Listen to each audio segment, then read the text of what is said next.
할렐루야. 오늘 말씀 보겠습니다. 여호수아서 24장 31절 한 절입니다. 여호수아서 24장 31절 한 절입니다. 우리 같이 한번 읽겠습니다. 이스라엘이 여호수아가 사는 날 동안과 여호수아 뒤에 생존한 장로들 곧 여호와께서 이스라엘을 위하여 행하신 모든 일을 아는 자들이 사는 날 동안 여호와를 섬겼더라. 아멘. 오늘 여호수아서 35번째 날이고 오늘이 마지막입니다. 오늘로 여호수아서가 말씀이 마무리가 될 거예요. 자, 우리 오늘 여호수아서 1장에서부터 24장까지 어떤 여정이 펼쳐져 왔는지 한번 볼게요. 사실 이 복음은 타락 이후에 하나님께서 아브라함을 부르심으로 시작이 되어졌어요.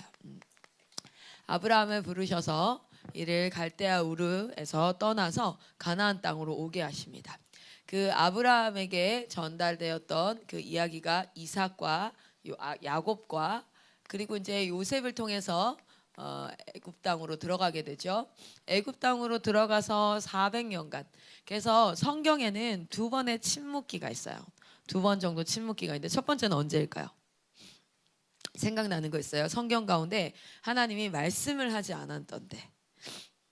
첫 번째는 신약과 구약의 사이, 그러니까 말라기와 그리고 우리 마태복음 사이에 신구약 중간사라고 얘기해요. 그 신구약 중간사가 400년 정도 하나님께서 침묵하셨던 그때예요. 자, 그리고 또 한때가 언제냐면 바로 이때예요. 요셉이 들어가고 그리고 나서 출애굽기 시작이 어떻게 해요? 요셉을 알지 못하는 왕들이 일어났다 하는 그 사이도 하나님께서 말씀하지 않죠. 요셉과 그리고 나서 하나님께서 모세에게 나타나서 모세를 통해서 이스라엘 백성들을 출애굽시키고 가나안 땅 바로 앞에서 모세가 죽습니다. 그리고 그 사명은 여호수아 세대로 이어지고 여호수아를 대표하는 그 여호수아 세대로 이어져서 가나안을 점령합니다.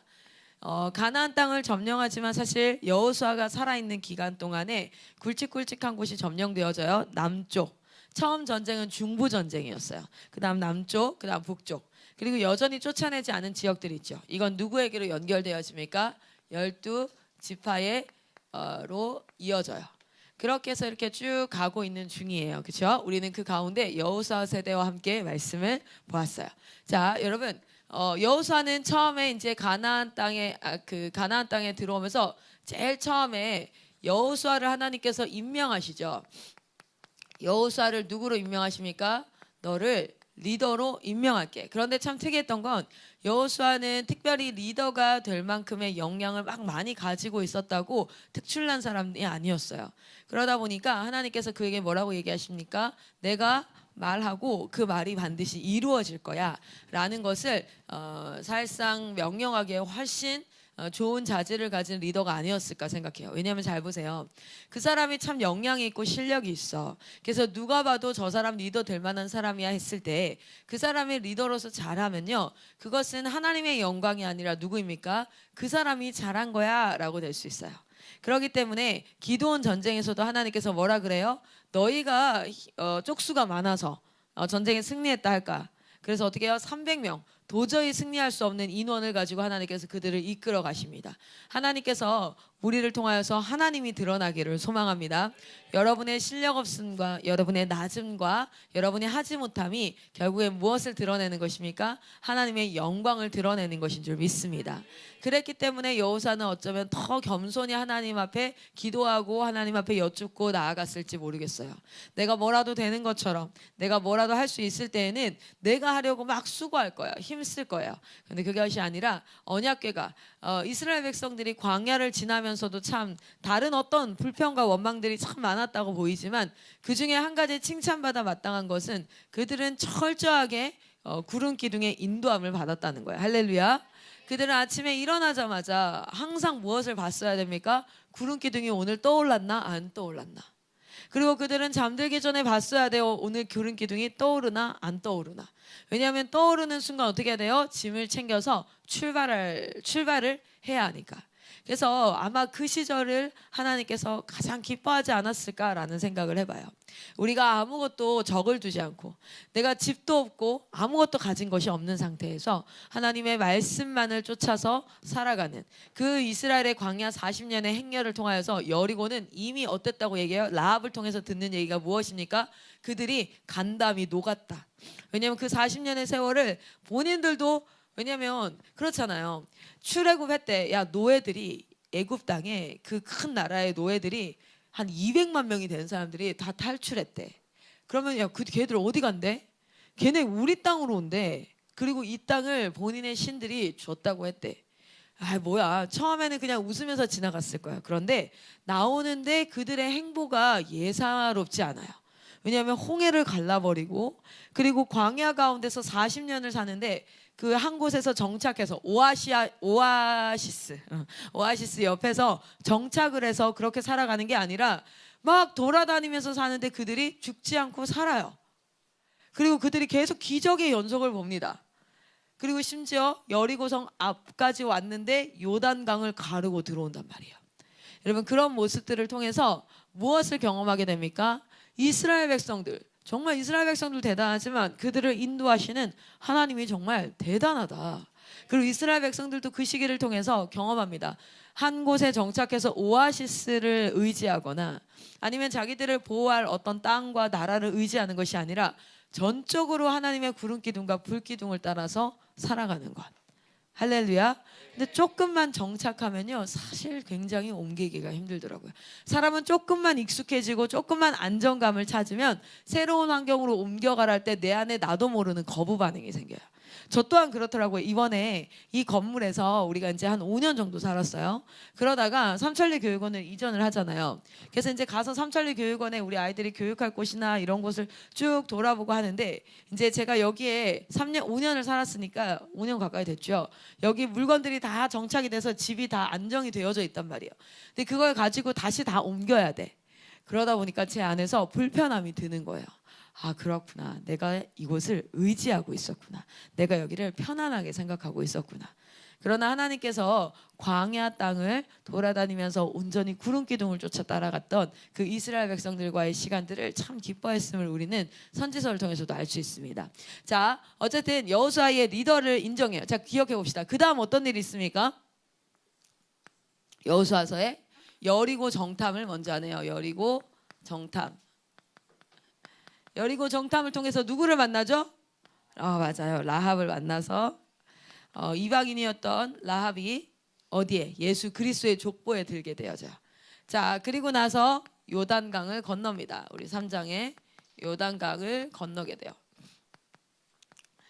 자, 요단강을 건너서 그 요단강을 멈췄던 언약궤를 들었던 제사장들의 발 밑에 있는 돌들을 취해서 뭐 하라고 하셨죠? 하나님께서 길갈에 기념비를 세웁니다. 우리가 이 하나하나가 하나하나 이렇게 기록을 할 때마다 우리가 그 안에 이야기가 다 기억이 나요. 자, 길갈에 기념비를 세우고, 자 그리고 어떤 일이 있습니까? 길갈에 기념비를 세우고 하나님께서 무엇을 명령하시죠? 5장에 맞아요. 하나님께서 할례를 명하세요. 할례를 명하시고 나서 할례 딱 하고 나서 누가 나와요? 여호와의 군대 장관을 만나죠. 여호와의 군대 장관을 만납니다. 이것은 내가 너희보다 앞서 싸우겠다 했던 하나님께서 우리에게 주신 약속이에요.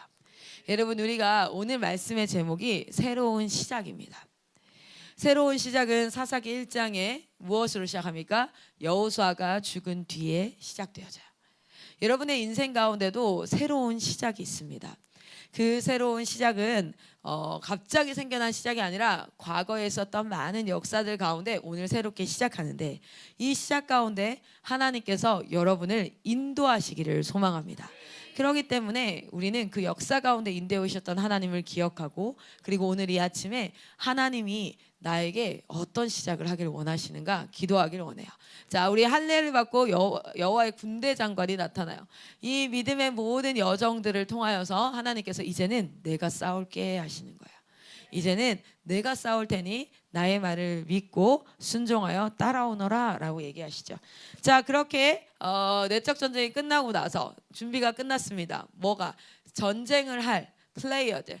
그러니까 하나님이 직접 전쟁하지 않으셔요. 하나님의 백성들을 통해서 전쟁하시는 그 플레이어들이 어떻게 되었던 상태? 주권이 회복되어져서 하나님이 말씀하시면 그것을 듣는 상태. 그래서 그 주권이 회복되어지고 나서 어떤 전쟁이 시작되어집니까? 여리고 전쟁이 나오죠. 그리고 제가 이제 칸을 같이 쓸게요. 그리고 나오는 게 뭐예요? 아간의 범죄입니다. 그래서 이렇게 써야겠네요. 여리고 전쟁과 아이성 전쟁이 동시에 이렇게 나타나요.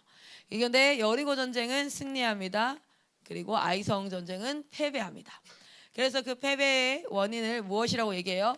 우리가 주권 회복을 위해서, 내 안의 주권 회복을 위해서 이토록 달려왔지만 사단은 여전히 포기하지 않고, 여러분 사단은요 진짜 끝까지 포기하지 않아요.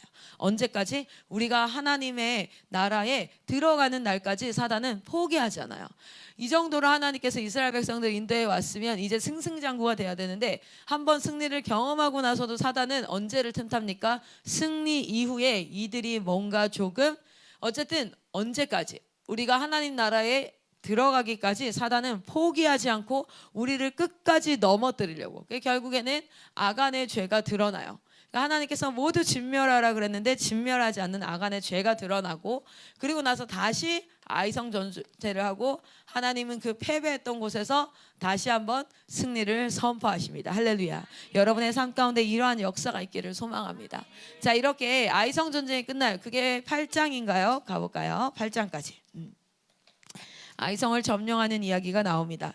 여러분, 이 아이성에서 패배했던 그 현장에서 무엇을 하나님께서 다시금 승리를 주시고, 이곳에서 하나님이 무엇을 하십니까?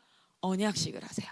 에발산과 그리심산 사이에 있는 세겜에서 여호와 모세에게 줬던 율법을 뭐합니까? 다시 낭독하고, 그리고 모든 이스라엘 백성들은 뭐예요? 아멘으로 화답하고, 어린아이나 그 어떤 사람도 듣지 못한 사람이 없었더라. 모든 사람들이 하나님의 말씀을 다시 한번 언약을 체결합니다. 누구에게 했던 걸? 모세에게 했던 걸 이제 여호수아에게 하나님께서 하세요.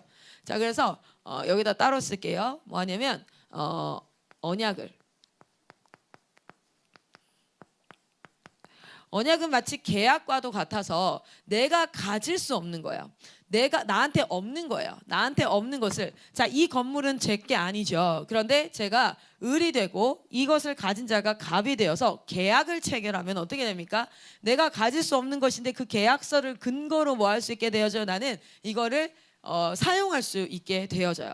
그리고 갑은 무엇을 합니까? 이것을 사용하게 해줘요. 근데 공짜로 해주나? 아니에요. 을로부터 어떤 책임을 지워서 그 사람이 갑에게 뭐하게 합니까? 책임을 계속 다하도록. 저는 매월 500만 원씩 뭐합니까? 월세를 내요. 이런 거. 나는 이게 한 30억 가까이 되는 걸 나는 가질 수가 없어. 사용할 수가 없어. 그런데 나에게 가진 것을 일부 내가 책임을 다하면서, 책임을 하면 그 갑이 가지고 있는 것을 내가 뭐 할 수 있어요? 사용할 수 있어요. 우리는 하나님 앞에 언약을 체결합니다. 하나님은 뭐합니까? 이제 너는 나의 백성이 될 수가 없는 자야. 너는 원래 내 보호를 받을 수도 없고, 내 음성을 들을 수도 없고, 내 지혜. 그러니까 여러분, 정말 지혜가 너무너무 중요하잖아요. 우리 예지가 인생을 살아가는 가운데 어떤 문제를 딱 부딪혔어요. 그런데 그 문제를 한순간에 풀 수 있는 지혜를 가진 지혜자가 있어. 근데 그 지혜자가 예지한테 말을 해줄까요? 안 해줄까요? 안 해줘. 그런 지혜를 가지는 건 굉장한 특권이고 축복이에요. 여러분, 기도할 수 있다는 건 굉장한 특권이고 축복입니다. 우리의 삶 가운데. 그런데 우리는 그런 것들을 가질 수 없어요. 우리는 하나님의 보호를 받을 수 없고, 하나님의 지혜를 구할 수도 없고, 하나님 나를 도와주세요 라고 기도할 수도 없고, 우리는 그런 존재가 아니라 고아와 같다 그래요. 성경 가운데 보면 고아와 같이 그런 존재인데, 우리가 언약을 체결함으로써 하나님께서 이것을 너희에게 줄 거야. 내가 가진 이것을 너희에게 줄 거야. 너가 이 언약을 체결하는 순간 나는 너의 아버지가 되는 거야 라고 이렇게 하세요. 그리고 우리에게 하나님께서 한 가지 요구하십니다. 무엇입니까? 순종. 하나님께서 한 가지 요구하세요. 네 마음. 너의 마음의 주인이 누구니? 여러분 10계명에 그 언약을 체결했어요. 언약의 그 10계명을 보면 제1계명이 뭡니까? 제1계명이 너는 나 외에 다른 신을 두지 말라. 이게 제1계명이에요. 원래 갑은 뭐 합니까? 모든 계약은 어떻게 되어질까요? 갑이 요구하는 게 뭐예요? 조공을 바쳐라. 그러니까 그 사람이 가진 것 중에 자 보면은 갑이 있어요. 그리고 을이 있어요. 을은 가질 수 없는 것을 갑이 가지고 있어. 그러면 그거를 을에게 줘요. 자 그러면 갑은 이 계약을 왜 체결해? 손해잖아. 나는 체결할 필요가 없단 말이에요. 근데 왜 할까요? 얘가 가지고 있는 조금이라도 이걸 더 가져서 내가 뭐 하려고? 재산을 늘리려고 라는 목적이 있어요. 그런데 우리 하나님께서 우리와 언약을 체결하신 목적은 내가 가진 돈을 헌금으로 좀 너는 내라. 아니면 내가 가진 시간을 다 노동력을 착취해서 네가 나한테 사역해야 돼. 그렇게 해서 하나님의 것을 뿔리기 위함이 아니라 하나님은 모든 것을 다 가지고 계신데 뭐 하기 위해서? 하나님의 것을 누가? 원래 하나님의 아들 되었던 자들이 사단의 꼬임에 넘어가서 어떻게 됐습니까? 아들의 자리를 뛰쳐나가서 전혀 상관없는 사람이 되었단 말이에요. 근데 그들을 다시 어떻게 하기 위해서? 하나님께서 아들은 상속받는 자잖아요. 하나님의 모든 것을 상속받는 그 상속받는 자의 자리에 데려오기 위하여서 그래서 다시 하나님께서 우리와의 관계를 회복하기 위하여서 언약을 체결하신 줄 믿습니다. 이 언약은 그냥 내가 종주권을 가진 언약이 아니에요. 그래서 그 언약을 어디에서? 에발산과 그리심산에서 체결하세요. 그래서 딱 한 가지예요. 이렇게 되면 저주받아. 이렇게 받으면 넌 축복받을 거야. 그건 뭡니까? 내 말을 믿고 네 마음에 나를 주인 삼아 그렇게 내 말을 믿고 순종하여라. 할렐루야. 우리의 신앙생활은 다른 것이 아니에요. 우리의 신앙생활은 내가 열심히 살아야지, 깨끗하게 살아야지, 거룩하게 살아야지, 착하게 살아야지 뭐 이것이 아니라 내 마음을 하나님 앞에 드리는 것. 자 그렇게 언약을 체결합니다. 8장이 언약 체결로 마무리가 되어져요. 자 그리고 나서 어떤 사건이 나옵니까? 여러분 기억나요? 기브온 족속이 나와서 뭐예요? 그들을 속여요. 기브온의 속임수로 말미암아 뭐합니까? 이들이 그 땅에 있는 사람과는 절대 언약을 체결하지 말아라 이렇게 얘기했거든요. 그런데 언약을 체결하게 되죠. 그 속임수로 말미암아 무엇이 시작되어집니까? 이것을 우리는 일명 중부전쟁이라고 얘기하고요. 중부전쟁이 끝나고 나면 남부전쟁이 진행됩니다. 그리고 남부전쟁이 끝나고 나면 북부전쟁이 진행돼요. 우리 막 북부전쟁 할 때 그 왕 기억나? 이제 우리 중부전쟁 기본이 속이고 나서 전쟁이 막 시작되어지고 여리고성 이쪽이 여리고성과 더불어서 뭐랄까요? 아이성 이쪽이 이제 중부전쟁이고 남부 전쟁이 시작되어질 때는 막 우박 떨어지고 여기 베토론 막 밑으로 쭉 내려가서 막 난리 나고 그리고 위로 올라갔을 때는 뭐예요? 위에는 우리 기억납니까? 여리고성에 20배 큰 성이 있었어. 그래서 그 성에 가는데 병거도 없구리는 아무것도 없는데 그 전쟁을 어떻게 하십니까? 하나님께서 철저하게 지형과 이 모든 지략들을 통하여서 승리하시는 것을 우리는 경험을 합니다. 자, 그래서 11장까지 마무리되어지면서 12장에 전체 몇 명의 왕을 점령했다 그래요? 31명이에요. 31명이에요. 베스킨라빈스 31이 아니라고 이게 31명에 31을 아무리 숫자적으로 생각을 해봐도 왜? 이스라엘은 12제자 뭐 이런 거 있잖아요. 12지파 뭐 이런 거 7이라는 숫자는 완전한 숫자 뭐 6 인간의 숫자 이런 게 있어요. 5 은혜의 숫자. 그래서 여러분 5는 은혜의 숫자라서 이게 번제단이 이렇게 있으면 이게 5규빗 5규빗이에요. 그래서 은혜 곱하기 은혜 위에 은혜가 우리가 뭐 이렇게 숫자를 가지고 의미를 나타내는데 31은 아무리 의미를 맞춰봐도 없는 거예요. 그래서 진짜 여호수아가 점령한 실제 리얼 숫자일 거다라고 신학자들도 다 얘기를 해요. 그래서 31명의 왕을 점령을 합니다. 그렇게 해서 이제 정쟁이 딱 끝이 나요. 그리고 무엇이 시작됩니까? 전쟁을 했으니까 네 맞아요. 분배를 해야겠죠. 자 분배가 시작되어지는데 제일 먼저에는 누구를 동쪽에 여러분 요단 동편에 이미 분배했던 곳 있죠. 그거를 한번 얘기를 하고 그리고 나서 이제 서쪽이 분배가 시작되어지는데 쭉 다 분배를 해요. 그 안에서 두 지파가 자 우리 총 이제 12지파가 분배를 해야 되는데 두 지파 반이 여기 분배를 했단 말이에요. 나머지 이제 9지파 반이 분배를 해야 돼. 처음으로 분배받는 곳이 어디였어요? 여러분 혹시 기억나요? 처음으로 분배받는 지파가. 아니면은 스토리가 하나 기억나야 돼. 어떤 스토리죠? 맞아요. 갈레위의 이야기예요. 갈레위 대표되어지는 지파가 어디냐면 유다 지파예요. 그래서 유다 지파의 분배 이야기가 나타나요. 자, 그다음 지파, 그다음 이야기 기억납니까? 어느 지파일까요? 맞아요. 여기 이제 요셉의 아들들. 그러니까 요셉 지파라는 건 없지만 여기는 요셉 자손이라고 쓰도록 할게요. 왜냐하면 에브라임 그리고 누구였어요? 므낫세. 맞아요. 이렇게 요셉 자손 이야기가 나와요. 요셉 자손에 대표하는 사람이 누구게요? 여호수아가 요셉 지파의 에브라임 지파죠. 그렇죠? 근데 거기에 요셉 지파가 나와서 요셉 자손이 나와서 뭐라 그래요? 우리 땅 더 줘. 그랬더니 그 여호수아가 그래 우리 가족이니까 우리 가족은 좀 더 좋은 데를 줘야지라고 이렇게 해요? 아니죠. 어떻게 합니까? 야 니네는 힘도 세고 그래 사람도 많으니까 점령해. 니네가 알아서 점령해 라고 얘기를 합니다. 자 그리고 나서 나머지 지파들이 이제 땅을 막 분배를 받아요. 요셉 지파 그리고 나머지 7지파 반이 분배를 받습니다. 자 여기서 우리가 한번 얘기했어요. 12지파에 원래는 레위가 속해 있어야 돼. 그리고 요셉이어야 돼. 그런데 레위가 어떻게 됩니까? 하나님의 말씀 맡은 지파로서 지파에서 빠지고 그럼 11지파가 됐죠. 근데 거기 요셉을 아들들 둘을 어떻게 해요? 둘 다 지파로 인정을 해서 12지파가 됐어요. 그럼 여기까지 12지파를 나눴으면 아직 남은 지파가 있어. 누구예요? 레위 지파. 그렇죠? 그래서 레위 지파의 분배를 합니다. 근데 레위 지파는 분배하기 전에 어떤 얘기가 나오죠?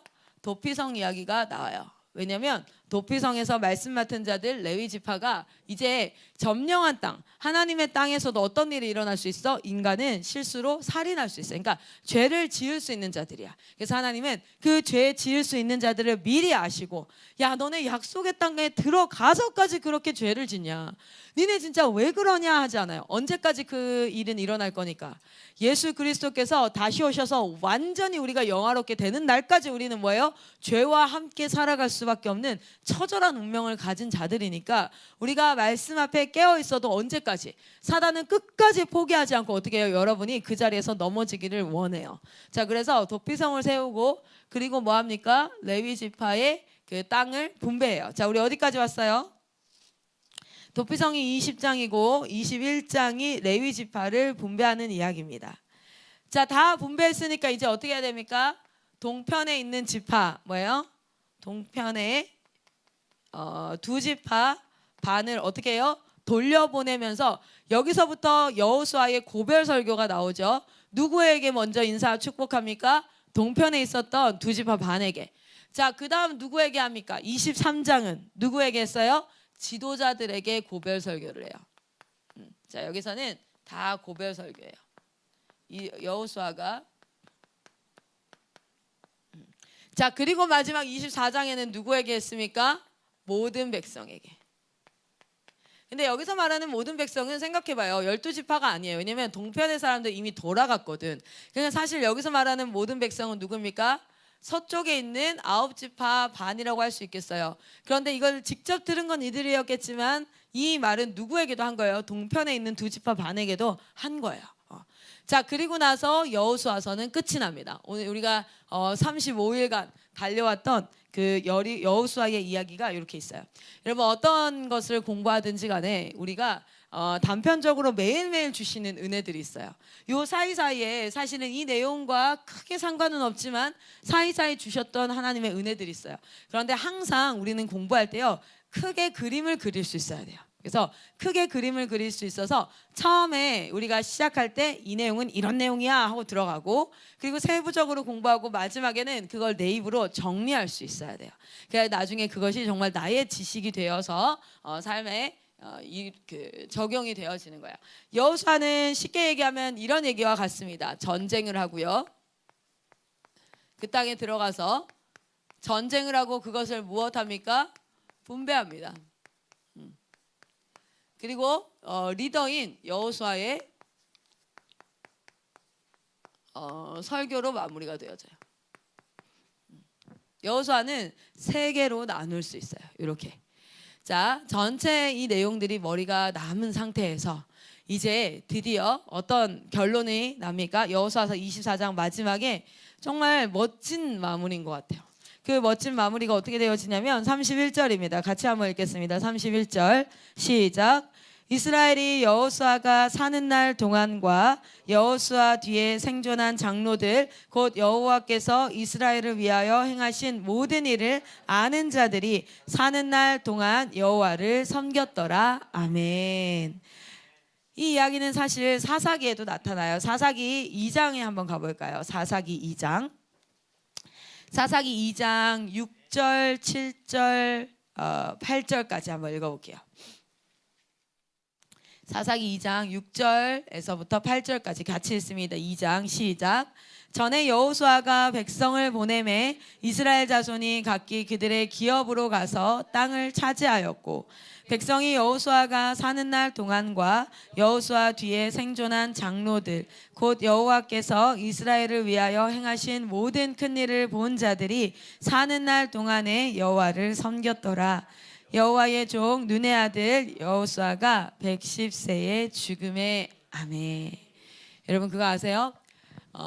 여호수아는 여호수아서에 딱 한 번을 제외하고 단 한 번도 여호와의 종이라는 호칭이 쓰여져 있지 않아요.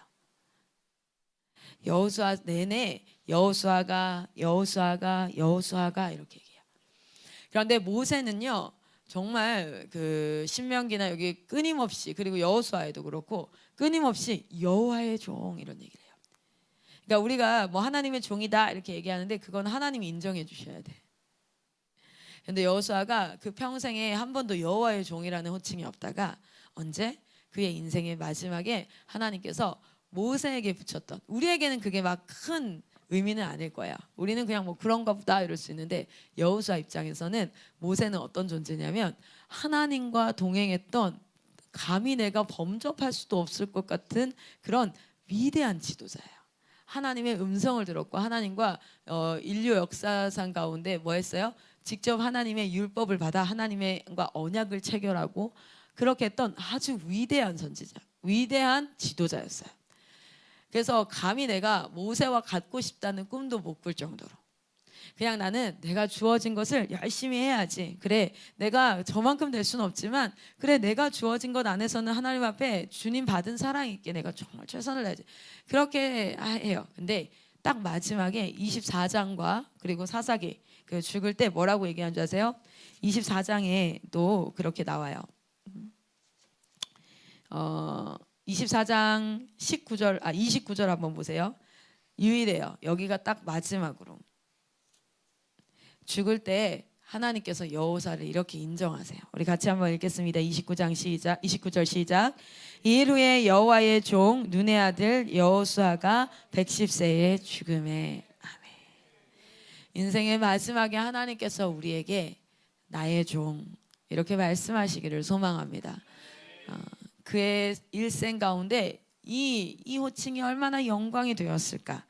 어쨌든 사사기 2장에도 그렇고 그리고 여호수아서 24장에도 그렇고 뭐합니까? 여호수아는 사는 날 동안에 여호수아 뒤에 생존한 장로들 곧 여호와께서 이스라엘 위하여 행하신 모든 일을 아는 자들이 사는 날 동안에 뭐 했다고요? 여호와를 섬겼더라. 할렐루야.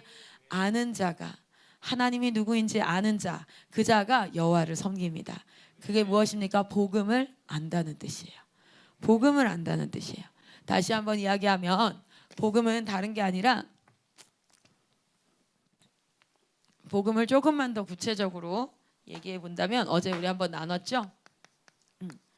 복음은 첫 번째 무엇입니까? 맞아요. 하나님이 누구인지 아는 것. 하나님이 누구인가? 그리고 두 번째는 뭐예요? 그의 행하신 일이 무엇인가? 이 두 가지를 계속해서 평생 가운데 깊이 알아가는 자, 그런 자들은 평생의 여호와를 섬기며 하나님의 백성으로 살아가게 되는 줄 믿습니다. 그런데 어떤 자들, 사사기의 시작은 어떻게 되어지죠? 사사기의 시작은 2장 10절 말씀으로 시작을 합니다. 2장 10절 같이 한번 읽겠습니다. 시작. 그 세대의 사람도 다 그 조상들에게로 돌아갔고 그 후에 일어난 다른 세대는 여호와를 알지 못하며 여호와께서 이스라엘을 위하여 행하신 일도 알지 못하였더라. 아멘. 여러분 그 시대의 은혜는 그때로 좋게요. 만나도 그날 떨어졌어요. 그 다음날 있지 않아요. 우리는 과거의 영광으로 살아가지 않습니다. 우리는 매일같이 구해야 될 게 있어요. 그게 뭡니까? 하나는 일용할 양식을 주시옵소서라고 구해야 돼요. 여러분 우리는 오늘 먹을 거를 구해야 돼요. 그래서 오늘 있으면 좋게. 그건 무슨 뜻이냐면 오늘 있을 것만 있으면 좋게요. 그 다음 날은 필요 없어요. 왜냐하면 그 다음 날은 어떻게 될지 몰라요. 사복음서 가운데 굉장히 부자였던 그 사람 이야기 기억나나요? 그럼 오늘 찾아보고 싶네요. 부자였던 사람 창고지였어. 누가복음 12장에 맞을 것 맞나요? 한 부자의 비유가 나오네요. 네, 우리 한 부자의 비유를 한번 볼게요. 여기 보세요. 이런 얘기 나와요. 누가복음 12장 13절이에요. 누가복음 12장 13절.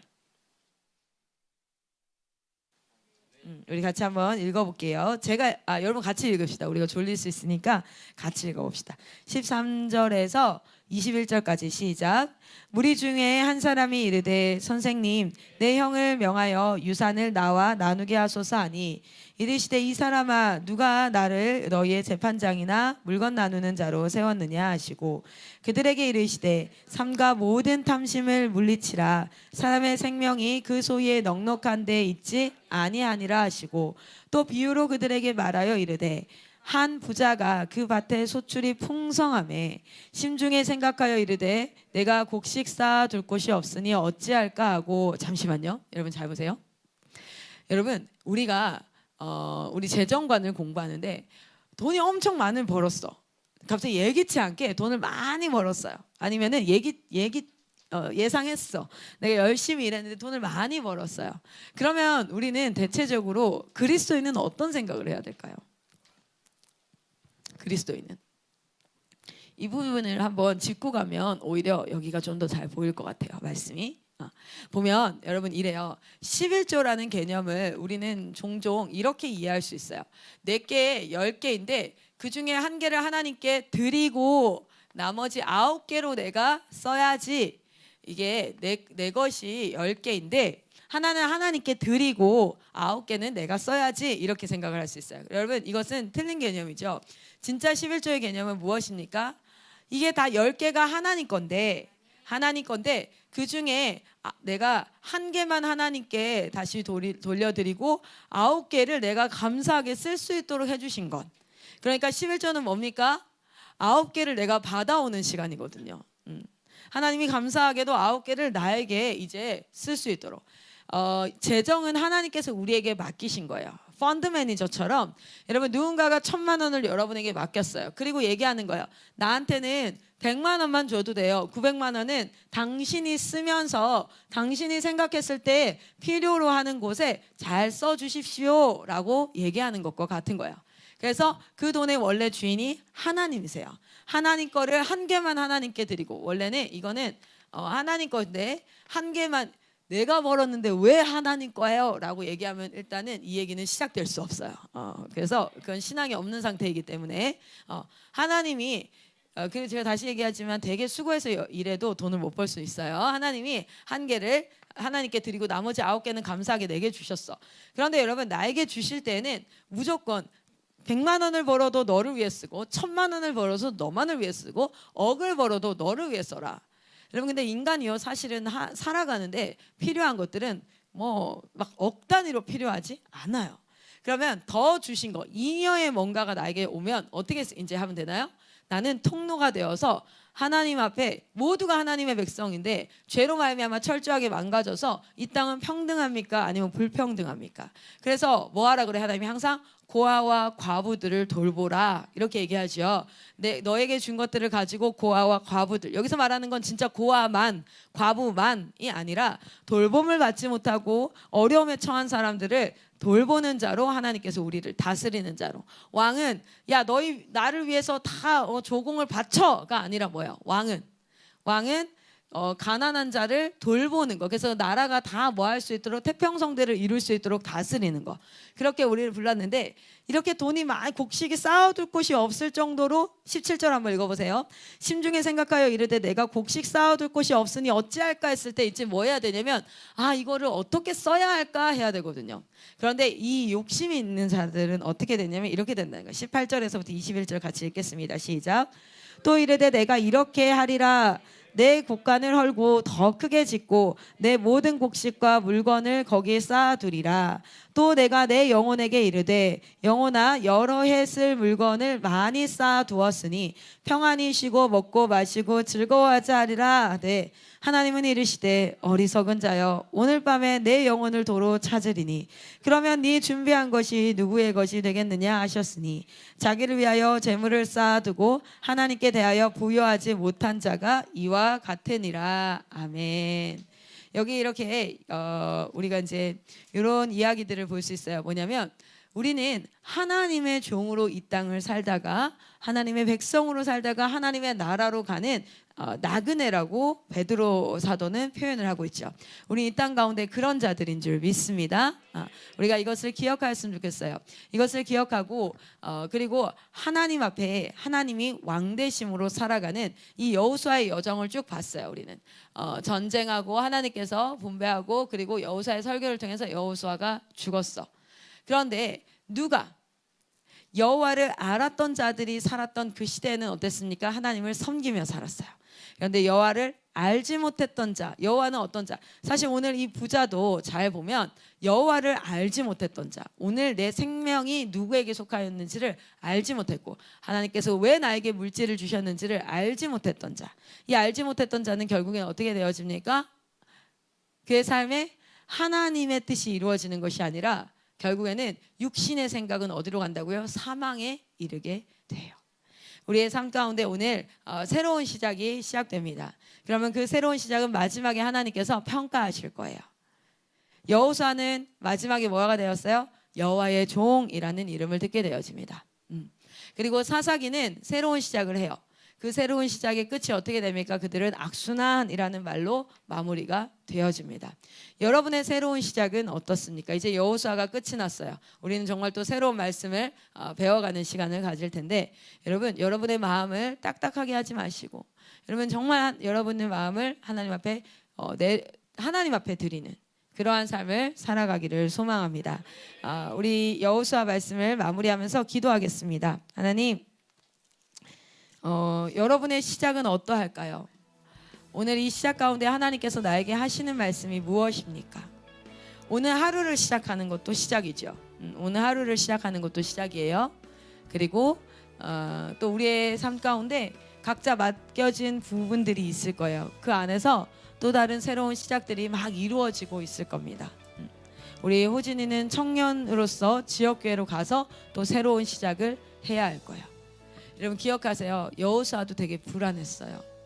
두려웠어요. 이게 잘 될까? 이게 될 수 있을까? 나의 끝은 어떨까?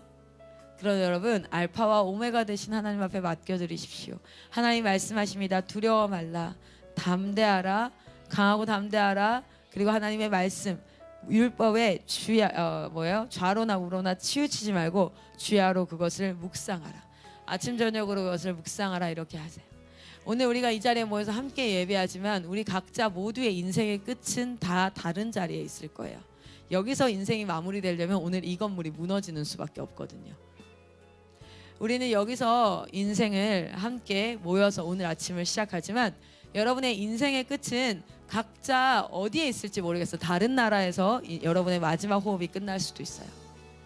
어느 다른 지역, 어느 곳에서 때로는 병원에서 여러분의 인생이 마무리되어질 때 여러분 여호수아처럼 하나님께서 여호와의 종이라고 말하며 하나님 나라에 웰컴 백 그렇게 환영하신 하나님의 두 팔에 안기는 여러분 되시기를 소망합니다.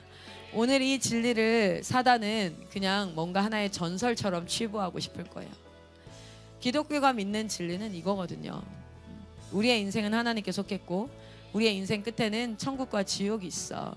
그리고 그 천국에 우리는 들어가게 될 거야. 예수 믿는다는 건 우리는 천국 백성이라는 거야. 그런데 그 천국 백성은 그때에 가서 내가 티켓 내듯이 들어갈게요. 그러면 그곳이 어떻게 천국이겠어요? 그렇게 모인 자들이 모인 곳이 어떻게 천국이겠어요? 우리는 이 땅에서 뭘 하고 있습니까? 천국 갈 준비를 하는 거예요. 여러분, 공간이 중요한 게 아니라 누구와 함께 있는가가 중요한 거잖아요.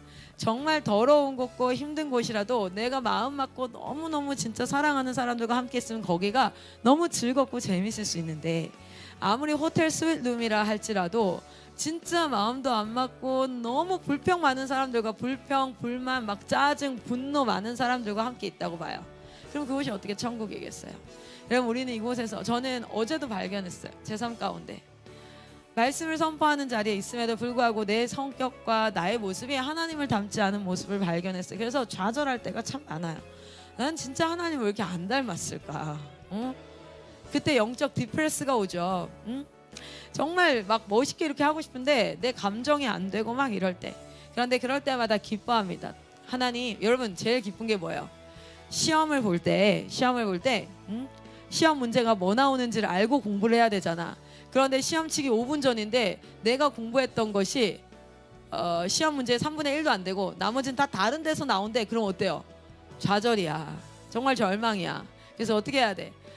먼저 아는 게 중요하거든요. 제가 시험 문제를 틀릴 때마다 우리 과외 선생님 저한테 항상 했어요. 야, 수능 보기 전에 틀린 게 얼마나 감사하니?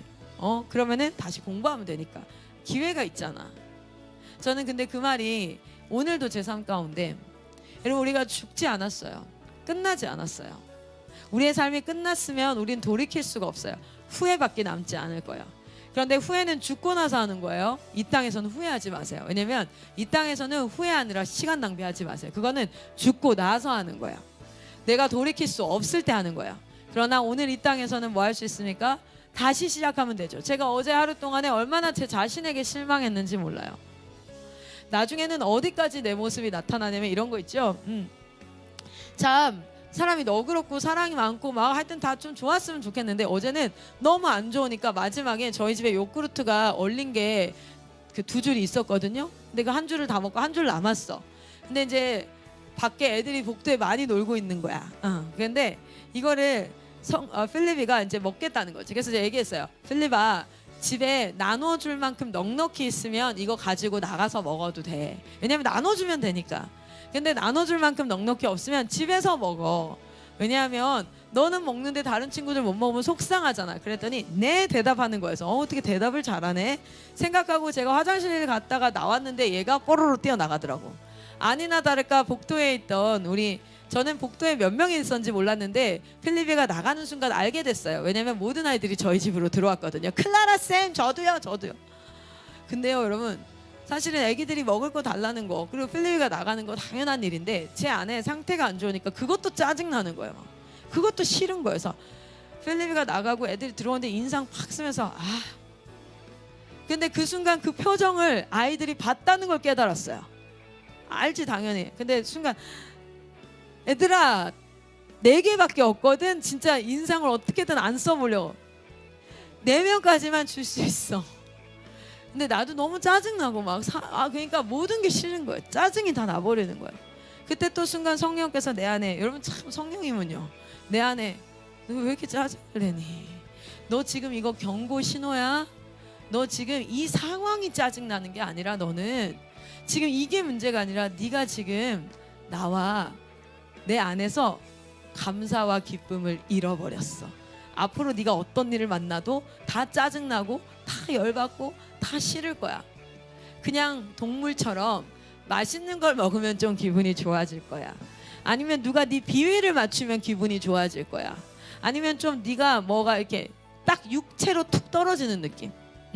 육체의 소욕으로 탁 떨어져요. 그래서 그때는 먹는 거, 입는 거, 누가 나 칭찬하는 거, 인정해 주는 거, 막 이런 것들, 내 몸의 욕구들을 채워야지만 기뻐지는 그 상태가 된 거야. 그래서 하나님이 저한테 딱 성령께서 기도해라. 지금이야. 지금 해야 돼. 너 내 말 무시하지 마. 그럼 너 육체의 소욕으로 더 깊이 들어가게 될 거야. 그럼 너 거기서 다시 회복시키려면 또 시간 걸려. 또 힘을 쏟아야 돼. 지금이야. 그렇게 계속해서 내 안에 드러나더라고요. 그게 때로는 피곤해요. 나에게 실망해요. 나 왜 이래? 언제까지? 그러면 얘기해요. 죽을 때까지. 그런데 그렇게 하나하나 준비해 가면서 연습해 가면서 이제는 싸우지 않아도 되는 영역들이 나타나기 시작했어요. 이제는 자연스럽게 하나님 앞에 그것이 빨라지는 영역들이. 여러분, 운동은 쉽지 않아요. 저도 배에 근육이라는 게 있었는데 지금은 근육을 만지려면 살이 있어요. 그 살 안에 근육이 만져지는, 살이 지금 덮여지고 있는데, 운동하는 게 즐겁고 재밌기만 한가요? 그렇지 않아요. 그런데 운동을 계속해서 힘을 키워놓으면 나중에는 무거운 것들을 어떻게 할 수 있죠? 쉽게 들 수 있게 되어져요. 운동을 해서 체력을 키워놓으면 남들은 밤을 새면 뭐 그 다음날 죽을 것 같은데, 체력이 있는 사람은 어때요? 좀 빨리 회복되어져요. 체력이 있는 사람은 면역력이 약하면 어떻습니까? 지나가는 바이러스들 내 몸에서 질병으로 다 앓으면서 지나가야 돼. 골골골. 그런데 면역력이 딱 강하고 내가 체력이 있어. 그럼 어때요? 이것들 웬만한 것들은 다 이기고 지나갈 수 있게 되어져요.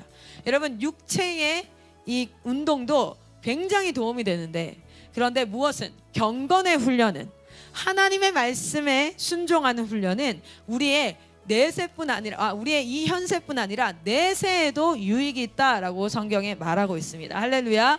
오늘도 여러분 실망하지 마시고 후회하지 마세요. 그 일이 드러난 그 자리가 바로 여러분이 기도할 자리이고, 그 자리가 영으로 다시 한번 살아나야 할 자리인 줄 믿습니다. 우리는 항상 새로운 시작을 할 거예요. 그 새로운 시작을 끊임없이 했던 자들에게 하나님은 마지막 날에 말할 것입니다. 여호와의 종 누구누구야. 우리 하나님 앞에 칭찬받는 인생 살아가기를 소망합니다. 이 땅에서 사람들이 사탕발림으로 하는, 옷을 좀 예쁘게 입었어, 제가 돈이 좀 많은 것 같아, 나한테 뭔가 콩고물이 떨어질 것 같아, 그러면 좀 높아 보이는 사람, 저 사람 구글 다닌대, 저 사람 스탠포드 나왔대, 저 사람 서울대 합격했대, 저 사람 어디 했대, 이런 것들 가지고 칭찬해요. 여러분, 우리가 그 칭찬에 내 인생을 허비하지 마시고, 하나님이 마지막에 한 방에 하실 그 하나님의 칭찬, 그 하나님의 심판대 앞에서의 칭찬을 바라보며 오늘의 삶을 선택하고 살아가기를 소망합니다. 어떤 사람은 우리한테 이렇게 얘기할 수 있어요. 아유, 찌질하니까 그런 거야. 니는 인생 그렇게 살아라. 하나님 앞에 대학도 안 나오고 찌질하게 살아라. 그럴 수 있어. 니는 그렇게 월급 70만 원 받고 살아라. 나는 안 그래. 그렇게 할 수 있어. 월급을 70을 받든 700, 그리고 저는 참고로 700을 번다고 생각해요. 저는 10의 구조를 하고 살거든요. 제가 지금 나가도 700벌 자신이 있거든요. 그래서 그 정도. 갑자기 생각났네요. 어쨌든 우리는 세상의 평가를 받고 살아가는 사람들이 아니라, 내가 오늘 왜 이렇게 살아가요? 오늘 왜 우리가 이렇게 살아갑니까? 하나님 앞에 하나님이 하실 일을 지금 하고 계시잖아요. 그 일이 무엇입니까? 내 안에 내적 주권의 회복, 우리 하나님의 주권의 회복이 되어지는 것. 그래서 언젠가 우리 하나님이 우리를 만났을 때, 넌 나를 똑 닮은 걸 보니 너는 내 새끼가 맞아. 그래. 히브리서에 이렇게 나와요. 호딱 베껴본대요, 우리를. 네가 했던 말, 행동, 결정, 너의 모든 삶을 다 드러내는 날이 올 거래요. 근데 호딱 베껴봤더니 겉모양은 그리스도인인 줄 알았더니, 네, 베껴보니까 안에 아주 막 시커먼 능구렁이, 탐심, 욕심, 비교, 질투, 미움 막 그득그득해. 그럼 뭐예요? 베껴봤더니, 너는 내 아들이 아니구나. 근데 호딱 베껴봤더니 다른 사람 때문에 찔린 창자국, 누군가를 돕다가 생긴 상처, 누군가의 영혼을 구원하기 위해서 나의 삶을 돌보지 못해 생겨난 이런 구석구석에 있는 이런 모습들을 보면서 하나님이 그 상처를 쓰다듬으면서 그 상처를 구멍난 손으로 만지시면서, 그래, 너는 내 아들이 맞구나. 그래, 너는 내 아들이 맞구나. 아마 그 자리는 말을 잊지 못하는 자리가 될 거예요. 하나님, 저 진짜 하나님 사랑하면서 살아오면서 억울한 것도 많았어요. 정말 서운한 것도 많았어요. 너무너무 아픈 것들도 많았어요. 그런데 하나님 그거 아시죠? 그 자리에 하나님이 내 모든 인생 발걸음 가운데 함께 해주셨어요. 그래서 저 여기까지 올 수 있었어요. 우리 하나님께서 우리를 기다리십니다. 여리고가 무너질 때 라합 한 가족 구원받아요. 노아의 홍수가 났을 때에 노아 가족 한 가족 구원받아요. 저는 성경을 보면서 예측건데 전 두려워요. 내가 구원받은 자가 맞는가? 오늘도 그래서 더 하나님 앞에 기도로 나아갑니다. 아니 끌쌤이 저렇게 얘기하니까 전 진짜 그래요. 그래서 죽는 날까지 두렵고 떨림으로 구원 앞에 서길 원해요. 성경을 읽으면 읽을수록 구원이 쉽지 않다는 걸 제가 깨달았어요. 교회 다닌다고 구원이 있지 않다는 건 당연한 거고 정말 쉽지 않다는 걸 깨달았어요.